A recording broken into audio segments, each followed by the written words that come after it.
तो दूसरी तरफ मॉस्को में सैनिकों की कमी के बीच नई सैन्य लामबंदी की तैयारी की खबरों ने दुनिया की चिंता बढ़ा दी। अब रिपोर्ट दावा कर रही है कि रूस के क्लाइनिंग्राड में सेना में बुलावे की प्रक्रियाओं का परीक्षण किया गया। सवाल ये, क्या पुतिन जल्द ही रूस में एक और बड़े सैन्य भर्ती अभियान का ऐलान करने वाले हैं? यूक्रेन में रूसी हमलों का सिलसिला थमने का नाम नहीं ले रहा।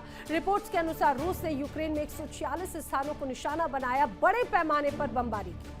कई इलाकों में धमाके और आग की तस्वीरों ने युद्ध की भयावहता को और एक बार फिर से उजागर कर दिया है। और रूस की ओर से लगातार मिसाइल और ड्रोन हमलों के बीच में यूक्रेन के कई हिस्सों में तबाही का मंजर भी देखने को मिला है। जिस तरीके से तबाही है, पुतिन का प्रहार यूक्रेन में बड़ा विनाश नजर आता है। समझिए, यूक्रेन में 24 घंटों में 146 जगहों पर बमबारी की गई है। यूक्रेन के 1370 सैनिकों की मौत की खबर है। कीव पर रूस की मिसाइल स्ट्राइक हुई है तो राजधानी में कई इलाकों को निशाना भी बनाया गया। मिसाइल और ड्रोन हमलों में यूक्रेन में जमकर तबाही मची। कीव, क्रीविरी और ज़ैपोरिज़िया शहर को टारगेट किया गया है। लेकिन समझिए, युद्ध के मोर्चों से निकलकर सबसे बड़ी खबर रूस के भीतर की है। रूस की सेना में सैनिकों की कमी की खबरों के बीच में नई भर्ती या संभावित नई लामबंदी की तैयारियों की रिपोर्ट सामने आई। पश्चिमी खुफिया और मीडिया रिपोर्ट्स के अनुसार मॉस्को कथित तौर पर देश भर में यह आकलन कर रहा है कि अगर जरूरत पड़ी तो कितनी तेजी से नए सैनिकों को सेना में शामिल किया जा सकता है। तमाम रिपोर्ट्स ये दावा करती हैं कि कालिनिंग्राड में रूसी अधिकारियों ने स्थानीय लोगों को सेना में बुलाने की प्रक्रिया का परीक्षण किया। यानी सवाल सिर्फ भर्ती का नहीं है, बल्कि उस पूरी व्यवस्था की तैयारी का है जिसके जरिए जरूरत पड़ने पर बड़ी संख्या में लोगों को सेना में शामिल किया जा सके। सैन्य ठिकानों और अलग अलग क्षेत्रों में तैयारियों की समीक्षा किए जाने की भी खबर है। हालांकि ये सबसे अहम बात हो जाती है कि क्रेमलिन ने अभी तक नई सैन्य लामबंदी का कोई आधिकारिक आदेश जारी ही नहीं किया। लेकिन अगर पश्चिमी रिपोर्ट्स में किए जा रहे इन दावों को सही माना जाए तो रूसी संभावित नए भर्ती अभियान के लिए अपनी आंतरिक क्षमता को परख रहा है। यानी यूक्रेन में युद्ध जारी है, रूसी सेना पर टकराव बढ़ रहा है और इसी बीच मॉस्को में नई भर्ती की संभावनाओं को लेकर हलचल तेज होने की खबर है।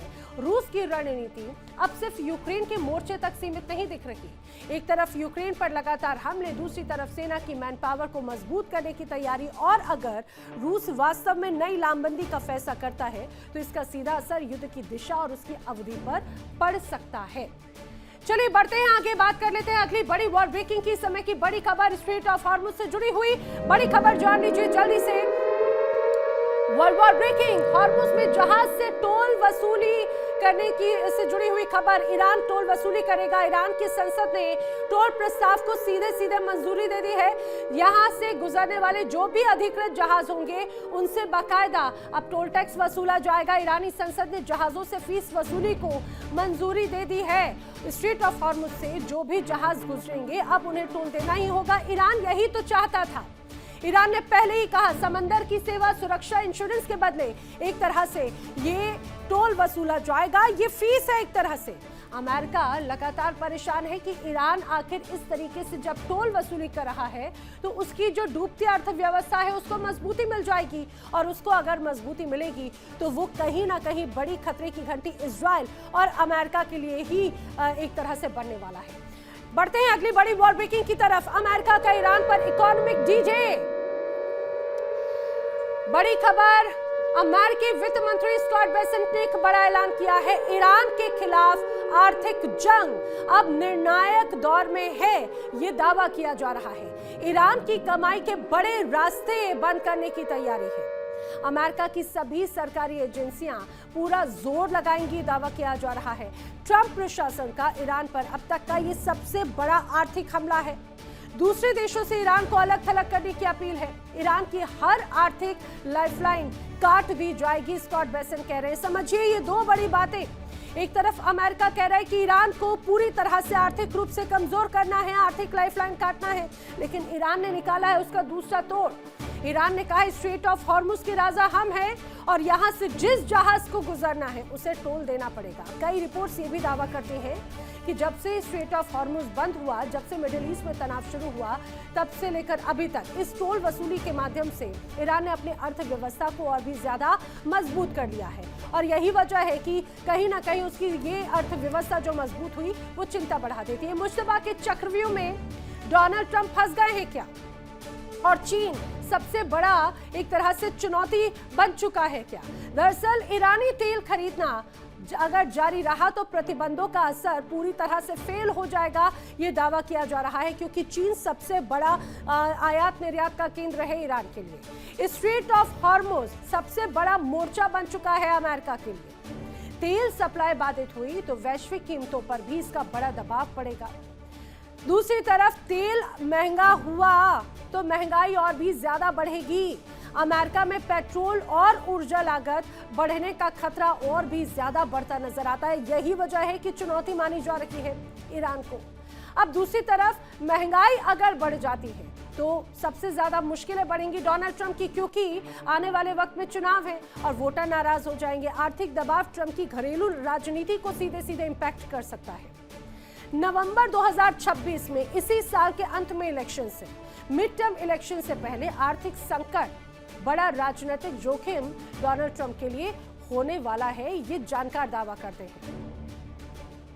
ईरान और अमेरिका के बीच तनाव एक बार फिर चरम पर पहुंचता दिखता है। ईरानी राष्ट्रपति मसूद पेज़ेश्कियान ने अमेरिका पर बड़ा तंज कसा। पेज़ेश्कियान कह रहे हैं कि अमेरिका ईरान को दूसरा वेनेजुएला बनाना चाहता था, लेकिन ईरान ने उसके मंसूबों को नाकाम कर दिया। दूसरी तरफ ट्रंप की स्ट्रेट ऑफ हॉर्मुज को न्यू यूएस टेरिटरी बताने वाले दावे ने तनाव को और भड़का दिया है।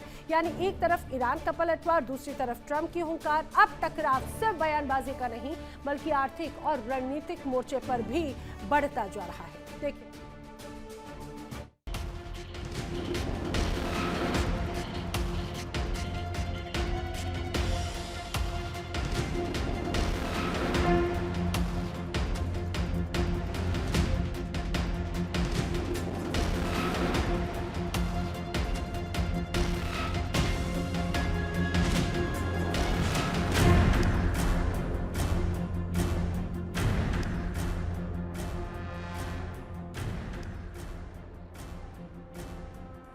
अमेरिका से टकराव के बीच ईरान ने तेवर और तल्ख कर दिए हैं। ईरानी राष्ट्रपति मसूद पेज़ेश्कियान ने अमेरिका पर आरोप लगाए कि उसने ईरान को वेनेजुएला जैसा बनाने की कोशिश की, लेकिन पेज़ेश्कियान के अनुसार ईरान ने सरेंडर करने के बजाय एकजुट होकर अमेरिकी दबाव का सामना किया।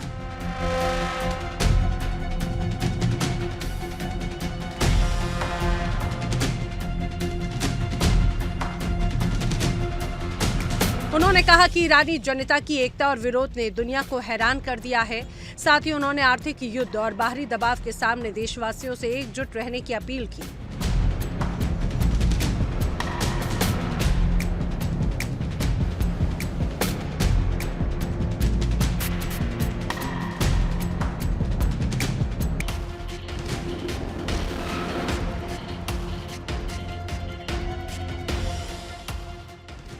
ईरान के विदेश मंत्रालय के प्रवक्ता इस्माइल बघाई ने भी अमेरिका पर निशाना साधा।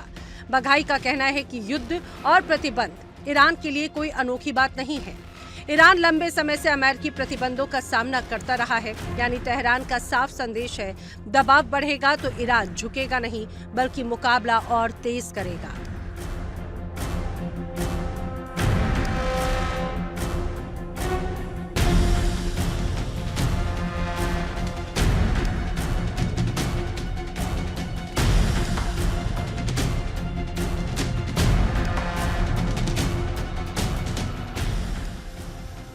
अब बात उस मुद्दे की जिसने अमेरिका और ईरान के बीच तनाव को और विस्फोटक बना दिया।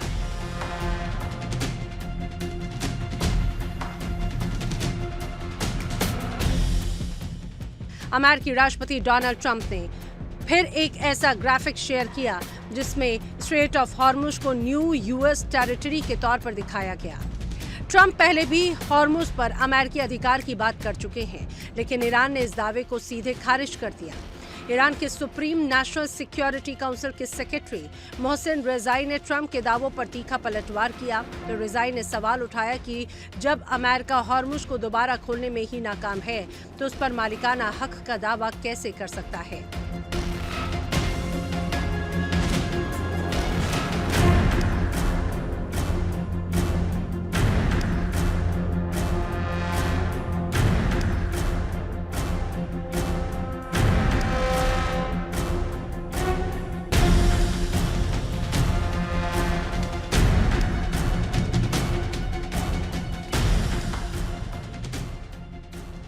ईरान का संदेश बेहद साफ है, हॉर्मुज पर दबाव डालना आसान नहीं होगा। स्ट्रेट ऑफ हॉर्मुज दुनिया के सबसे अहम समंदर के ऊर्जा मार्गों में से एक है।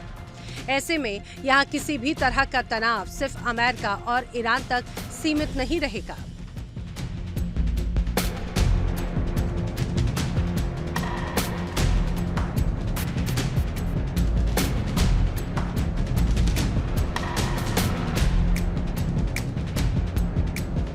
इसका सीधा असर अंतर्राष्ट्रीय व्यापार, तेल की सप्लाई और ग्लोबल मार्केट पर पड़ सकता है।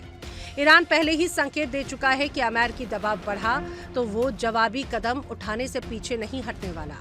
अब अमेरिका ईरान पर और आर्थिक कार्रवाई की तैयारी में है। ईरान इन संभावित कदमों की आलोचना करते हुए चेतावनी देता है और इसका असर उसकी अर्थव्यवस्था पर भी पड़ेगा।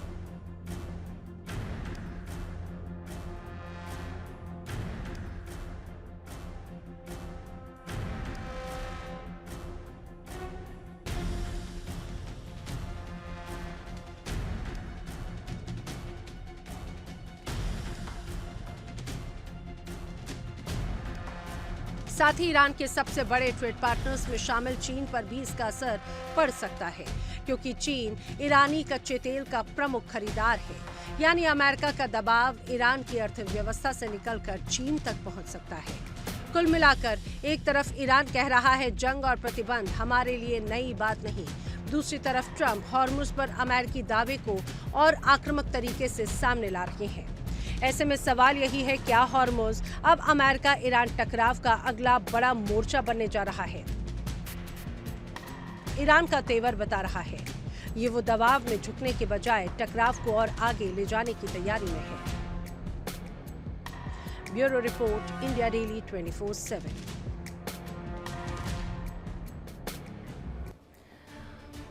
देखिए इंडिया डेली 24/7 अब आपकी स्मार्ट टीवी पर। इंडिया डेली मौजूद है सभी डिजिटल प्लेटफॉर्म पर लाइव और लगातार। इंडिया डेली 24/7 हर दिन राष्ट्र को समर्पित।